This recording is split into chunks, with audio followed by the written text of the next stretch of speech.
In this video, I'm going to show you how I remove my dip powder nails at home. I'm using the Onyx Soak Off acetone. I have a buffing block. I cut up or tore up some cotton balls. I have a sandwich bag, some cut up foil, and a bowl of hot to warm water for soaking. So what I'm going to do first is fold up the edges of my foil paper. After folding the edges of all my foil paper, I'm going to go ahead and buff off the top coat of my nails.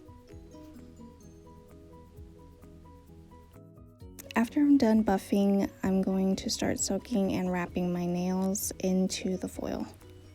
The folded edges of the foil kind of help stabilize the foil while it's on my fingernails. I'm going to go ahead and do the next finger, and then I'll speed through the next part.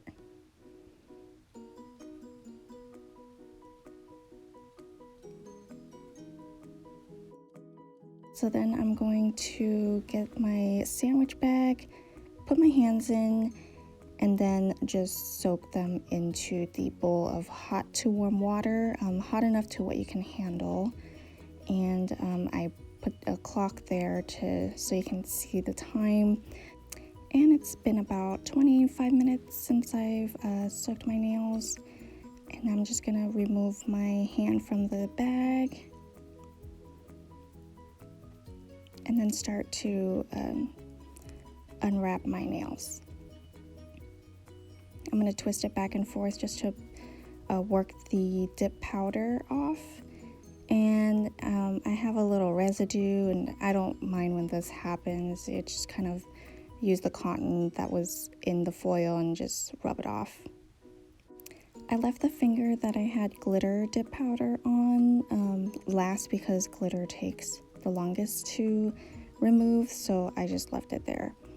And I did end up having to re-soak the ring finger with the glitter powder just because I don't know why it's stuck on real good this time, so I left that on for a little bit longer. And then I just go over and wipe my nails. So this is what it's looking like so far, pretty clean. I don't know why my thumb it kind of got stuck on this time too, but usually when I do it for my sister, like everything comes right off really easily.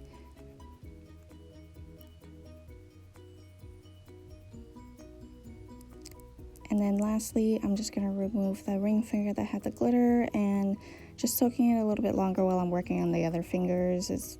It works out. So this is what they look like after I've taken everything off, including all that glitter off that ring finger. And you can see the growth that I had in my nails. The last dip powder that I had, it's been 10 days of growth. I have a video planned for how I prep and shape my nails after this removal of dip powder for my next dip application, which I did film, so keep an eye out for that. And here's a picture that my brother helped me take of what my nails look like after dip removal. Thanks for watching.